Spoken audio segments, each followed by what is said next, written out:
നിലവിൽ Nifty metal സൂചികയെ സംബന്ധിച്ചിടത്തോളം ഈ ഒരു നേട്ടത്തിലേക്ക് നയിച്ചിരിക്കുന്ന പ്രധാനപ്പെട്ടിട്ടുള്ള ഒരു കാരണങ്ങൾ പരിശോധിക്കുകയാണെങ്കിൽ നിലവിലിപ്പോൾ സ്റ്റീൽ സെക്രട്ടറിയുടെയും മറ്റൊക്കെ ഭാഗത്തു നിന്നൊക്കെ ഉള്ള ഒരു പരാമർശം സർക്കാർ അതായത് ഒരു ടാക്സേഷനിലേക്ക് നിലവിലിപ്പോൾ കടക്കാൻ വേണ്ടിയിട്ട് പോകുന്നു എന്നൊരു കാര്യമാണ്.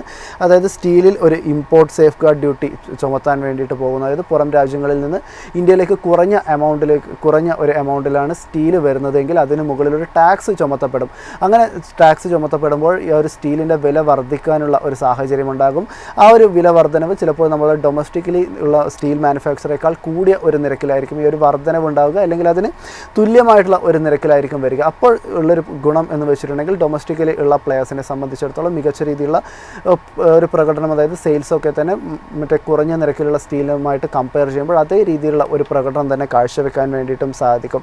ഇതാണ് നിലവിൽ ഇപ്പോൾ ഈ ഒരു സ്റ്റീൽ മെറ്റൽ സൂചികയെ സംബന്ധിച്ചിടത്തോളം, സ്റ്റീൽ ഓഹരികളെ സംബന്ധിച്ചിടത്തോളം ഒക്കെ തന്നെ വലിയ ഒരു ട്രിഗറായിട്ട് ആക്ട് ചെയ്തിട്ടുണ്ടായിരുന്നത്.